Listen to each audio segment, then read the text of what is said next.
Hey girls, I'm Emma. And I'm Gabby. And we're the Menard Sisters.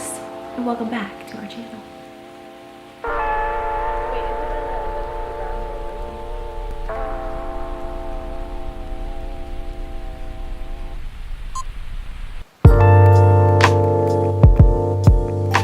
Today we're talking all things productivity. Productivity. Productivity? Productivity.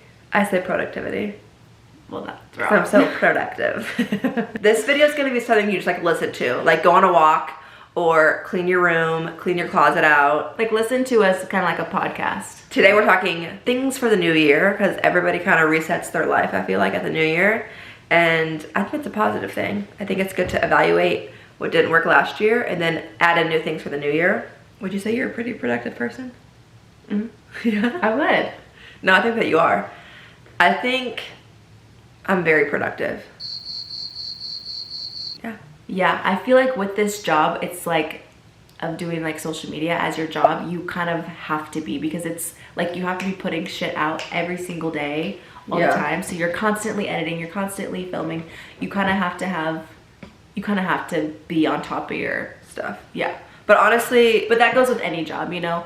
You can yeah, when I was a speech maximize. therapist and I was also trying to do like the side hustle of social media, I had to really time manage and be super productive with any free time that I had.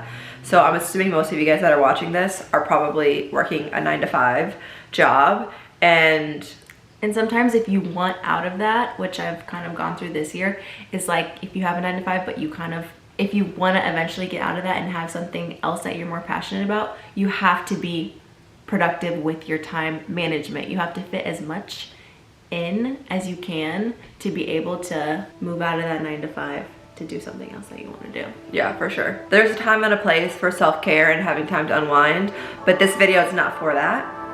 So if you're in your bed right now, get up. These are some tips to start your new year out productive. Okay. Let's get into it.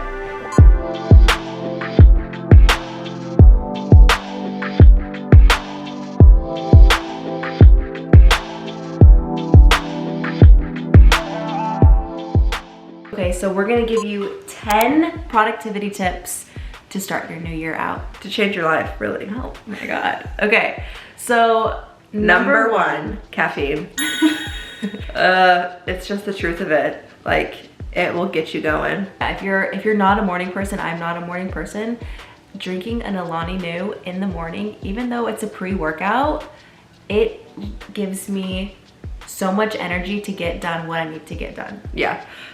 Honestly, so these ones are energy drinks. I also have the pre-workout, which is like you're supposed to work out with it. But if you're gonna like deep clean your house or something, that's a workout. So if there's something that you really need to get done and you don't want to do, yeah, drinking pre-workout before, it's like nature's Adderall, really. Yeah, it does. It gets you going. If you're not a caffeine person, don't take this tip. But if you are, really lean into it because we do. I don't really do coffee that much anymore. Yeah, me either. I just like to drink these in the morning. Because I can never finish a coffee, but these. Walk down to your kitchen, crack it open, and get to work. Tip number 2. Tip number 2 is about setting your space, setting the vibe. What I like to do before I start cleaning is I like to not even just cleaning. I think this is like setting the vibe to be productive. Yeah. So whether that's like sitting down to do work, whether that's like cleaning your space, really making your bed, just any task that I need to do like in my house, I like to light a candle first. Lighting the candle just, I don't know, it relaxes you. Yeah, it makes it feel cleaner. It gives a vibe setter. Another thing that I feel like I like set my space up with is my Hatch alarm. And most of these tips today, it's not about spending money. Like a lot of these are just things you can do for the free 99. But the Hatch alarm, I swear by it. It's so good. So if you have any like leftover holiday gift money, buy a Hatch alarm clock. What does it do? I don't have one. So it has like a sunset light, and you can pick how like close to your alarm the light starts like gradually coming on. So it kind of slowly wakes you up. And then there's like really peaceful alarm sounds. So your body like wakes up as if it's with the nature, like as if the sun's rising, like and jarring, like yes. and then you're like, shut up, right? Yeah. And even when you snooze it, so you can lean over and snooze it, the light stays on. And that's what has made me get up quicker, because even when it's snoozed, I'm still like, okay, it's still time to get up. It's supposed to like act as like the sun rising, waking you up. So if you don't have a lot of windows in your house or whatever. It's the new year. I know a lot of us like do pretty much spring cleaning at the beginning of the new year. And what I would say as you're cleaning things out, have a spot for everything. If you create your space, even in our last apartment, which was tiny, little 2-bedroom, we found that organization was the best when we had a spot for everything. One time, Kim Kardashian said in an interview, she said, the key to the living a life that she lives is organization. That's what she said. Yeah. To fit as much things in a day and to keep her space clean and to keep things going, organization is the key. In grad school, so I went to school for speech therapy, for you guys who don't know. I worked with patients who had TBIs, which is traumatic brain injury. So they could have had like a stroke, or some of the clients were like, used to be in the military and had brain injury that way. And a lot of times, like executive functioning skills, like things, organizing your life is really hard. So one of the tips that we would give them is have a spot for everything. So have a bowl on your front table that your keys and your wallet goes in, and they always go in there. When you come in the door, they go in there. Have a place for your remote, right? Like put a dish on your living room table and have a place for your remote. That kind of principle can be in your whole life. So having a place for your coat when you get home, having a place, like putting something away in its place makes life so much easier, and it keeps your space clean. I have a good tip. What? Because I have a very ADHD brain. Me and Emma do not operate the same. I'm very like, I have a more creative brain. Things are always messy in my space. But one thing that I heard that actually changed my life is good for an ADHD brain. You have to, once you find a spot for everything, everything has its home. You have to imagine as you're just doing anything, when you put something back where it goes, imagine that item is like, yay, like I'm back home, I'm back in my spot. Like, oh, you have to put everything back in its spot so everything feels comfortable and everything's glad to be home in its spot. And that has changed my life. I'm like, really? I'm like, oh, this isn't, let me put this pen back in its jar, and it's like, yay, I'm back home with my friends. I like that mentality. It does help you like pick up as you're going, not leave everything just out, you know? Once you have everything spot, it's easier to do it. Yeah, it's kind of an overhaul at first, but it's worth it in the end. Yeah. So set your space up for success. Find a spot for it. Okay, number 3 is set a timer. If there's something that you don't want to do, set a timer for 5 minutes and just work on it. And odds are, when the timer goes off at 5 minutes, you're gonna just want to finish the task because you already started it. Or if it's something like cleaning your room, making your bed, set a timer for 20 minutes. And once that, you know, it's kind of like splitting it up to where it's manageable to get it done. Yeah. You can get a lot done in 5 minutes. You can get a lot done in 20 minutes, more than you think. Oh, 20 minutes, a 20-minute like pickup or a 20-minute working on a task, game changer. Tip number 4 is phone jail. You gotta be off your phone to be productive. Nobody needs to reach you, nobody needs to talk to you. So it kind of goes with the last thing that we just said. If you have a timer on your phone and you set it down, your phone's in phone jail so you can get things done. Another thing is putting on a podcast. I love listening to podcasts when I'm doing like mindless tasks. So if I'm like picking up, if I'm organizing my closet, a podcast is my favorite. A YouTube video, like this one, and all the videos to come. And it kind of wires your brain with like you're getting a reward with like a task that you don't want to do. So it's like, oh, I only get to listen to podcasts when I'm doing something. So I'm gonna do more of these tasks so I get to listen to my podcast. To be productive. And you're learning something too. It just makes you feel literally double productive. Yeah, because you're like, I'm learning something and I'm getting something done. Yeah. Music is also a good one, especially on the weekends. Like I remember when I had my speech therapy job and I'd wake up on Saturday morning and I knew I had to like do adult tasks like doing laundry, even going to the grocery store, things like that. Having a good playlist that you put on and it just like puts you in a good mood changes everything. I think you have one, right? Yeah, I have one linked in my bio. It's called... We'll put it in the notes. Yeah. We'll link Gabby's playlist in the notes below because it's fun to like find new music share playlists. And I have great music taste. She does, she does. Last thing you can also do is a time lapse. Gabby said that you do this, right? Oh, this is the only thing that will make me get something done. If I need to like clean my kitchen or make my bed, and it's easy because it doubles as like content. If you're a content creator, you can just put it on your story, is I do a time lapse. It puts your phone in phone jail, and you kind of get to see like a reward at the end. You have to finish the task so you can see the end result. And see it from the beginning to the end. Yeah, you have to finish it. Yeah, so that's tip number Time lapse. 4. Phone jail. Okay, number 5 is the most important. Write it down. Physically write it down. Get a notepad, get a physical planner. All of my friends make fun of me for having a physical planner because I don't use Google Planner, but it's the only thing that like can get my brain out onto paper. We call it a brain dump. Yeah.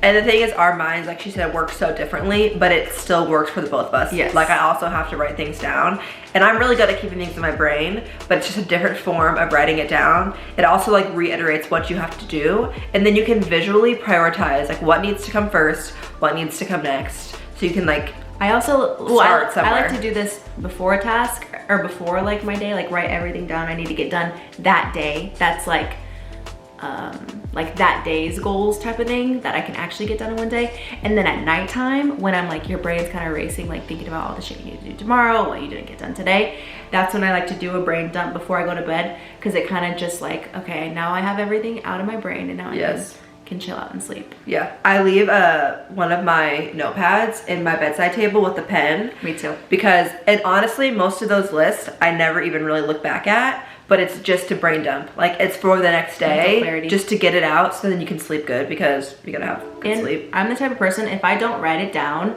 it's not getting done. It's not gonna be in my brain anymore. I kind of have to put, if I have an idea, if I have anything, I have to write it down or else I'm gonna forget about it. You know where the best place to get planners are? For cheap? TJ Maxx. TJ Maxx. We used to every year go to TJ Maxx. Literally. I don't care if it's like the chuggiest looking shit. Like this is mine from last year, and this is my planner. Like I actually physically write everything out. I don't know why, but it's like I have to do it this way. And sometimes for the month, I'll have like just running list down the side of what I need to get done that month. Also, your notes app in your phone, like the bullet point thing on there, I have so many notes in my phone. Like you can do digital too, but we all know that. We all know how to use Google Calendar, but writing it down, go back old school. So this is for our content creator people, or you could apply this to literally any job. But for me, I have all of these ideas of videos I wanna do, and me and Emma have been wanting to do YouTube and be consistent with it for a while, and we just never put anything in place to actually get things done. But this year, we are doing where we write down the live date of the video. So like you have to get it done so it can go live that day. Like you plan out the dates that it's gonna go live, so you actually record it and edit it. It's like your due date for yourself. Yeah. I physically have to make due dates for myself, or else it's not getting done. I think this would apply, I think for your jobs, you have due dates. Like there's things that you actually have to turn in at certain times. But if there's something you're passionate about and you want to actually start doing, you have to make a due date for yourself. Like a side hustle. Yes. Right, that you want to do it. Or like if you're trying to clean your life out and organize things, like put one weekend you do your closet, one weekend you do your car, one weekend, right? Yeah, write it on your planner, like make time for it if you want to get it done. Put a due date for every task in your life. Numero 6 is an accountability partner. When it comes to being productive, having somebody to hold you accountable is a game changer, because let's be honest, sometimes you can't keep promises to yourself. Like for me, it's really hard for me to do things that I say I'm gonna do with every part of my life. So something that like I want to do is launch merch, and I've like told Gabby about it, and I've told her like the dates and stuff, and every once in a while she'll check in with me and be like, hey, whatever happened to this? Hey, what's going on with this? And it just holds you accountable, right? Or like if you and your best friend both need to get like your room cleaned or something, go on FaceTime with them, put your phone up. It's like kind of putting your phone in phone jail, and do the task together. Or make a time where you guys both go to the library or to the coffee shop and get on your computer and get things done. That also could be not a good tip, because I feel like when I do that, I end up like just talking with my friend and getting Yeah.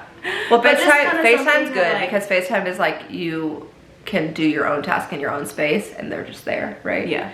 Yeah. It depends on who you're your accountability partner is. But yeah, having a body in the same space. Number 7 is quarterly goals. And I'll probably talk about this mostly because I just heard this and now I'm like, wait, I definitely want to do this. So a lady on TikTok was describing things in a year, right? Like you write your yearly goals, and she was saying what you do is you write your yearly goal. And let's say you want to have 500,000 subscribers on YouTube by the end of the year. Instead of just having that goal and like, okay, I'm working towards it, you go and you work backwards. So you want to hit 500 at the end of the year. Maybe right now you're at 300, and you put it into quarterly goals. So there's 4 quarters in the year. So you have your end of the year goal and then you split it into quarters. So you work backwards and you give yourself 90 days for each quarter. And in those quarters, you have like an incremental goal. So if I want to be to 500 at the end of the year, right now I'm at 300, maybe in the next 90 days, I try to get to like 375 subscribers.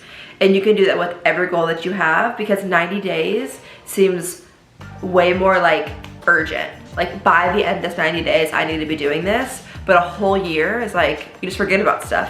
By the end of the year, you're like, wait, what were my goals, right? Because you just forget. Even by February 1st, it's like, screw that. I'm just back to my old ways. So breaking your goals down by quarters is something that I'm gonna do this year, and I think it's gonna help me be productive, so yeah. Okay, number 8 is playing into your biorhythms. Is that what it's called? It's kind of like playing into what time of the day that you know that you have the most energy. In the morning, I'm not a productive person. Emma wakes up with the most energy. She's ready to go. She's like, okay, let's go. My hatch alarm starts chirping and I'm like, I'm awake. And I just know that I'm not that type of person. I'm not gonna try to change my whole self to become a morning person, because that's just not a realistic goal for me. So I get all of my things done at nighttime. I'm a night owl, so I just know at nighttime I don't like to go hang out with my friends. I don't like to go do a bunch of things at nighttime after work, because I know that's when I edit my videos, that's when I do my laundry, that's when I clean up my house. That's, you know what I'm saying? You have to kind of block out those times that you know your body's gonna have the most energy, and don't plan anything for those times. During the week at least, you know what I'm saying? Yeah. Because you need to prioritize that time of like, that's when I know I'm gonna get my things done. Well, and as you're like starting to prep for the new year and you are setting goals for yourself, if you're not a morning person, don't try to be the girl on TikTok who has a 5 a.m. to 9 a.m. routine before her 9 to 5, right? Like that's not gonna be you. So don't switch, like play to the things that you're good at. Play to your strengths. If you're a nighttime person, that's when you do all your tasks. If you're a morning person, that's when you do all your tasks, and that's gonna set yourself up to actually change or be productive, right? I did hear in college, I had this class where we had to read this book called Strength Finder, and it was kind of like you're more likely to be successful at something that you're kind of like naturally good at, rather than trying to train yourself from zero. Like you're gonna be more successful at something that, you know what I'm saying? Yeah. That you're already naturally a little bit good at. Stop. If you don't change your weaknesses, just play to your strengths. Yes. Yeah. Number 9, will you hand it to me? This is not sponsored, by the way. This is all genuine from the heart. Not from the book. We literally are like barely on YouTube, so we're not sponsored yet. So this product, I've used this for probably a month now, I would say. I started at the beginning, of December. So our friend Sophie introduced us to it, and it's a natural remedy to give you energy, pretty much. How Sophie described it was like, you know that 3 p.m. crash you get where you're at work and you're like watching the clock, like I cannot physically stay awake. This takes away from that. This like makes you not have that. Like you won't have the 3 p.m. crash anymore. So you take 2 capsules, but for me, the first 2 times that I took it, literally it'd be like 9 p.m. and that's when I go to bed, and I would be still wired. So I went back down to 1 capsule. So you kind of have to play with the like dose of it to see what works best for you. It's an adaptogenic. It's like mushrooms. Which to me that sounds scary because I'm like anti anything like that. It's not psychedelic mushrooms. It's mushrooms. I know, but to me when I hear Mushrooms. shrooms, I think like, are we gonna be like? No, it's like tripping out? lion's mane. Yeah. But yeah, it's kind of like natural caffeine. It's on Amazon. I took this for the first time today, so you're gonna have to update the people. Yeah. I'll put it in the notes below if you guys want to try it out. I don't think it's super expensive. On Amazon, right? Yeah, we'll link it to Amazon. Oh, it says it supports focus, energy, memory, and mental clarity. Hello. What? Okay, girls, we have finally made it to number 10, our last tip. If you're still here, you're probably being really productive right now. Yeah, you are. I think your room's almost clean. You should relax a little bit. But number 10 is to be realistic with how productive you are, because it's all fun and games to sit down and like talk about all these things that we want to do, but you also have to like play the balance of life of being productive and also having time for yourself to keep yourself sane, right? Mm-hmm. So I would say for this, like looking back on my speech therapy job, I was so exhausted. I would come home from work and I'd have more work to do. And I remember my room was always messy. I never cooked for myself. Like I was literally scraping by. So probably out of this whole list, like the one thing that I maybe could incorporate is doing like a 10-minute pickup every night. Like that would have made my life so much easier. So these tips are, you don't have to implement every single thing. It's like pick a few, 1 or 2 things that you can implement into your daily routine or to your weekly things. You're not Superwoman. You're not gonna be able to, you know, do everything and be everybody and do it all. But these are just a few things that you could be like, oh, I could try that. I could try setting a 5-minute timer for myself, and you know. So these are just tips. Get the brain going. Yes. Get you motivated to start the new year off productive. Yeah, but be realistic. Make your goals doable. Be productive when you can, and sometimes if that's literally going to work and coming home and maybe doing a 5-minute pickup at night, that's amazing. That's literally more than enough. So we're excited for this next year. We're gonna be posting every Sunday. You guys are gonna be our accountability partner. How about that? Yeah, for real. We'll be on the YouTube grind this year, and we're excited. I feel like all of our friends, everybody I've talked to is like so pumped for this next year. I feel like we're ready for something new, ready to get some work. Okay. We love you, girls. Happy New Year. Happy 2024. Let us know in the comments, out of the 10 tips, which one are you gonna be trying? Or which one do you already do? Maybe they already are like, duh. Duh, that's common sense. I think caffeine, that's common sense. Okay, that's it. Bye.